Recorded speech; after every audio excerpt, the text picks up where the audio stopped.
All right, welcome back to the Chef Schanne podcast. This is episode 18. Today we will talk about some streamers that I know. Gears 5, specifically the Matriarch and taking down the Matriarch. And NBA 2K20, which I am extremely excited about.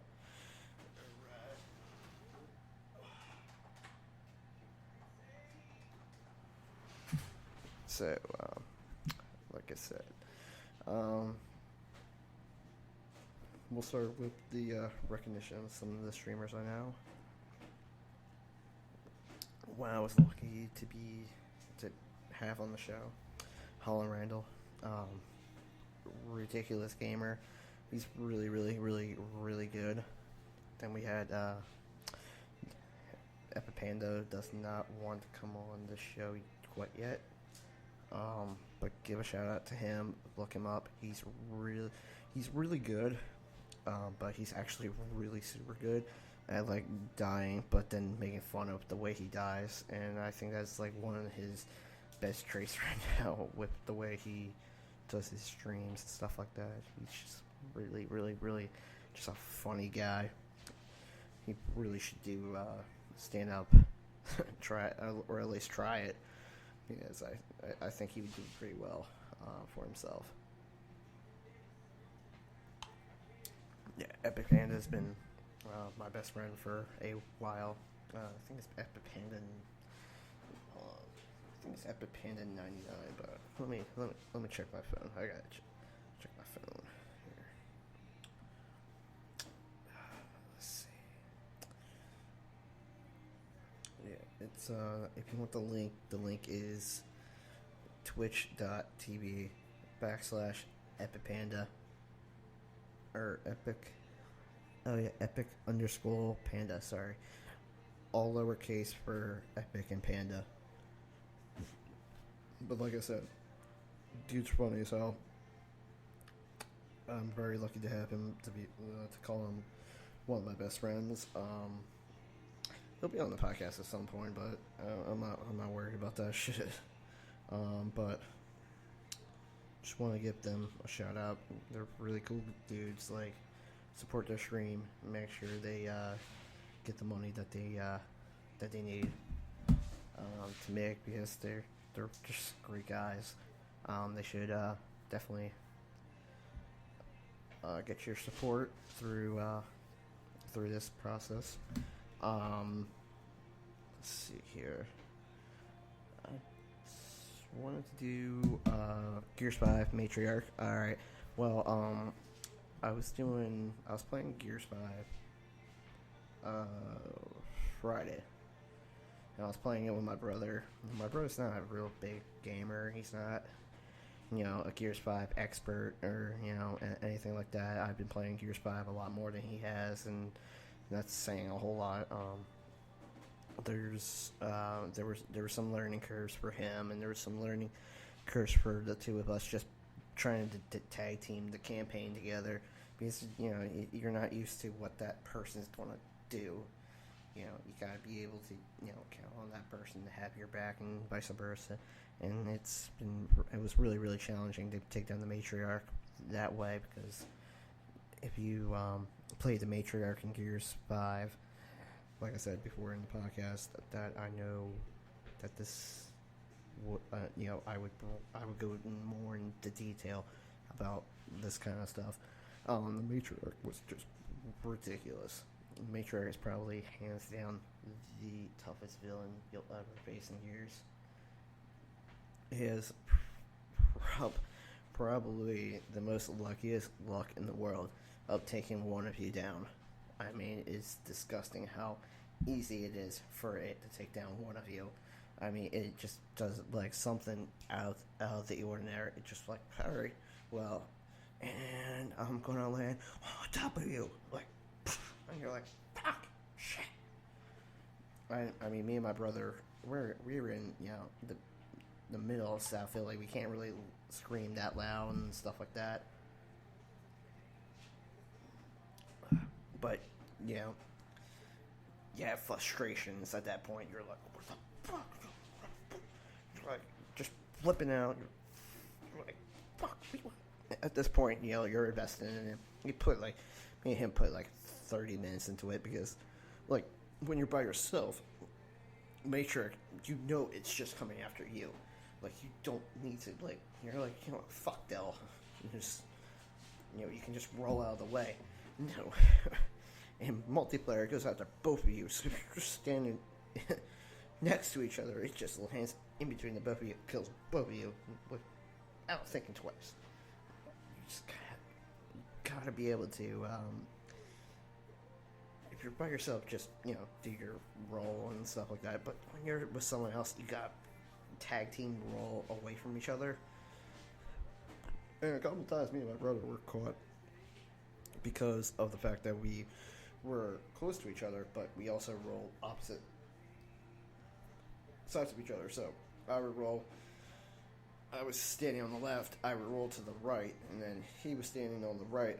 And he would roll to the left, and then we would end up at the same place and just die because, you know, we were in basically the same position as we were before.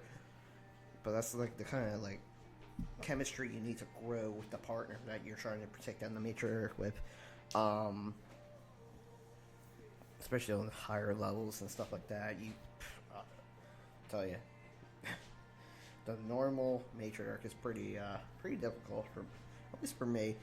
I'm not, you know, obviously I haven't been playing that much, but if I was like actually in game shape, I mean, probably wouldn't take me too hard to do it myself.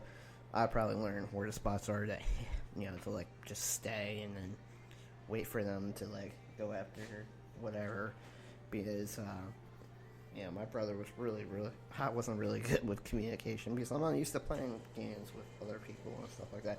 That's one thing my brother had to go through, where he's like, you know, Matt, you gotta say something. You tell me something. I'm like, dude, I don't play these type of games with other people. I just don't know what to do. You know, I'm not one of those people. But my brother was very, very, very, very good because he was playing as Katie, and when he went into those Katie things, he would just sound it out. He'd just be like, all right, Katie, come on, man, shoot the ice. And if I didn't shoot the ice, you know, I was like, he'd be like, what the fuck? I'm like, shit, my bad. And he's like, it's all good. Next time, shoot the fucking ice.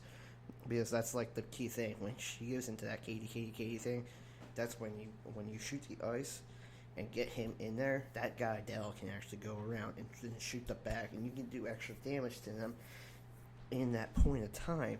But also, you gotta be ready for when they start doing in that corner, and Matriarch in the quarter, hell, literally will just jump everywhere. It doesn't matter where it just jumps.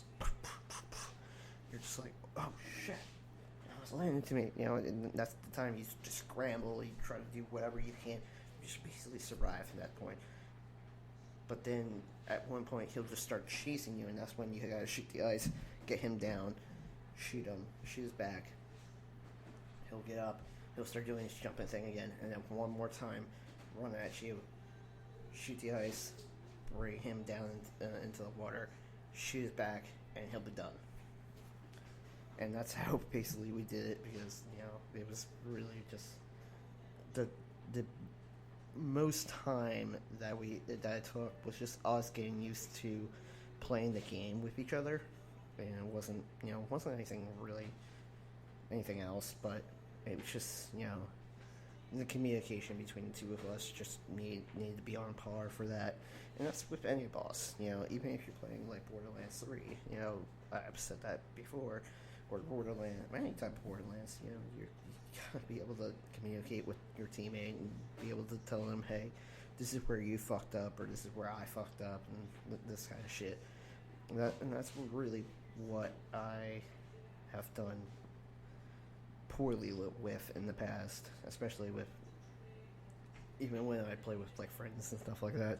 They'll be like, dude, you just went quiet for like a half hour. I was like, yeah, but we beat everything. Yeah, but I didn't know what to do. But that's like, for me, that's like hard to do. I'm not one of those guys that will like be like, hey, this is what you gotta do. This is what I gotta do. No, I wasn't. I'm just not like that. I don't know if any of you gamers are actually out there that are like that, but it's actually better if you do communicate. Try to work on that if you're out there and you're like you have that same problem. You're playing games with your brother. You're like, and you end up inside getting pissed off because he's not doing the right thing. You're like, oh, you're not doing the right thing. What do you want me to do? That kind of shit. Try to avoid all that shit and just communicate back and forth. And then finally, whoever's fault it is will come out more clearly. It won't be like, oh, he kept himself the entire time. No, it's you gotta do this, and this, and make both of you gotta communicate back and forth and be like, hey, I'm going through this right now. Be like, oh, okay, well, he's coming after me, and you gotta go back and forth like that. And that's something that you do.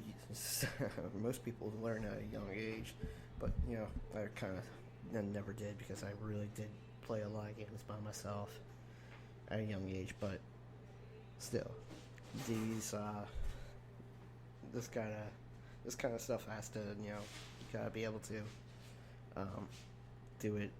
Say what you mean and just leave it at that. Because that's what I used to be. Actually, one of my actually at the Panda, me and him used to play Ghost Recon Advanced Warfighter 2 together, and that was probably the best communication I ever had with anyone. I would basically just say, I think we would just, I don't even know what we would say. He would just be like, Matt, there's a guy to my right, and I'd just be like, this guy? Yeah, that guy. Thanks. I'm like, I was just like that good. Me and him were just that good with taking people down and stuff like that. It's the same thing with like when we played Splinter Cell together. We used to play Splinter Cell Conviction together, and he would just mark the people, and then we would both execute, and he'd be like, all right, well, that was easy.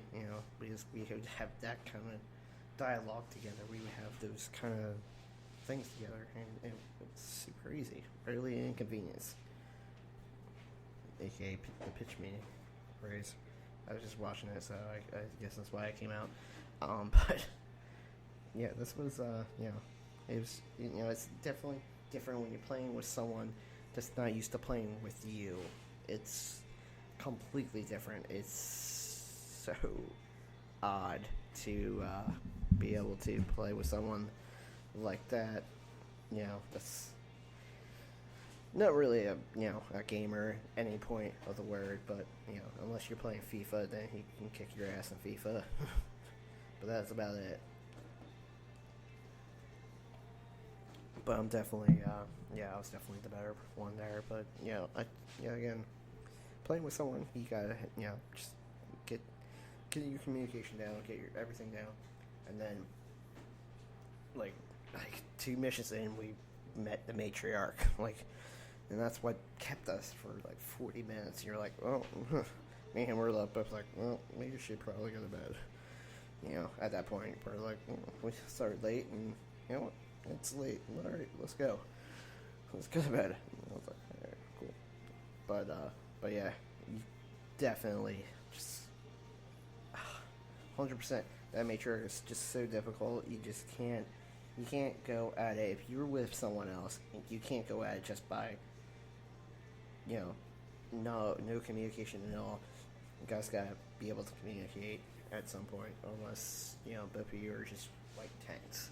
Unless you meet someone from Xbox Live and both of you are tanks. I mean, that's the only reason I could think of that could be like that. But yeah. All right, let's go into the second one. NBA 20. I was playing that earlier today. Um, that was it's an interesting game because they added some stuff. They did add no matter if you hit the green, which is the perfect shot. You most of the time it will 100% go in unless someone actually blocks it. But if you're playing against the computer, they're not going to block it. So basically, every time that it turned green, you knew something. You knew that the shot was going to go in. So that's basically. I was just like, oh shit. And then there's different achievements in that game because I play it on the 360. I don't really play because I don't have anyone that plays it on the PlayStation. We basically, you there's one for 5 green hits, one for 10 green hits, one for 15 green hits, and I'm pretty sure there's one for 20. But the shit is it's insane. I was like, wait, what? I got an achievement for what? Like, that was insane. I was like, I don't think this is an actual achievement, but alright. But yeah, I was playing that earlier, and I was also playing Madden. I was playing Madden earlier. I was playing as the Green Bay Packers.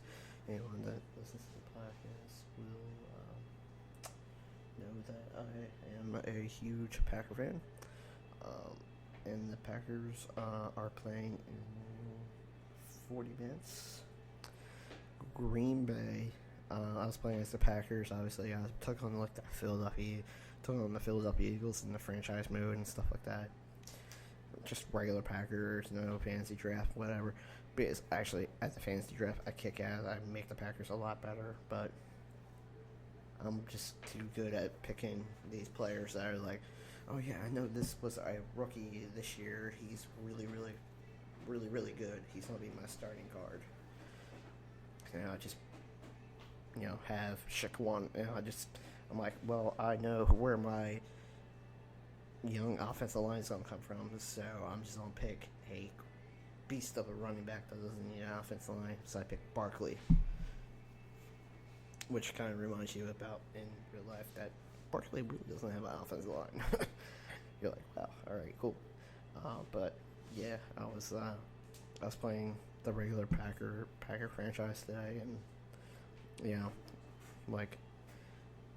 just basically saying most of the time, if you're a NFL team, most of the time, you really see where the problems are with any NFL team when you play Madden, because you're like, well, this is how the offense is supposed to operate.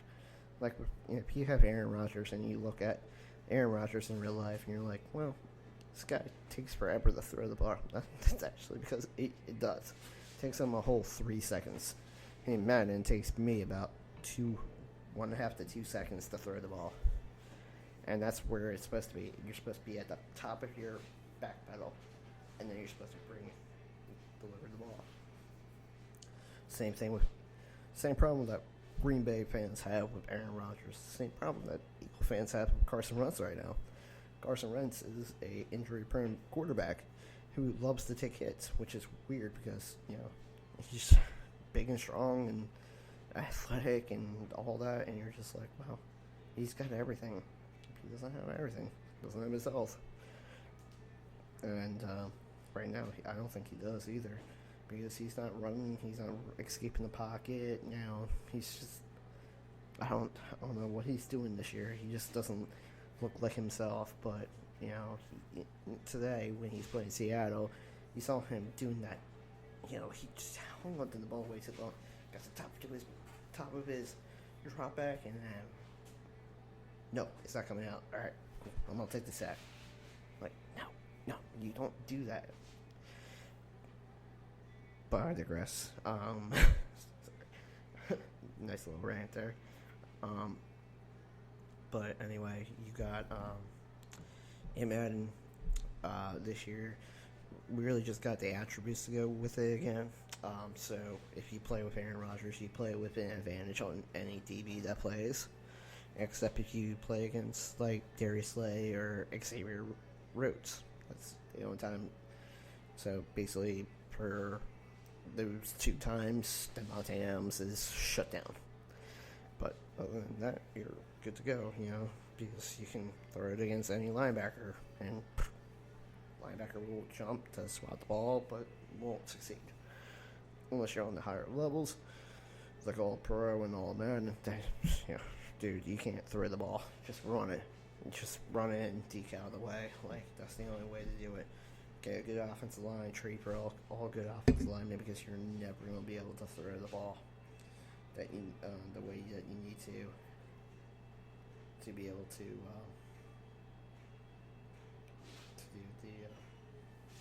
the to be able to play Madden. All right, I think that was actually one topic more than what I thought. All right, well, I'm gonna have to get off because it's almost 28 minutes game time. So subscribe to whatever you guys listen to this on, and check out the Chef Schanne podcast.com for all updates on anything that is the podcast. I'll try to update it this week for the podcast. I want to be able to upload some of these podcasts up there, so I'll try to work on that this week. I am taking my laptop to work tomorrow, so I'll be able to do that then. So yeah, I'll see you guys later. Peace out.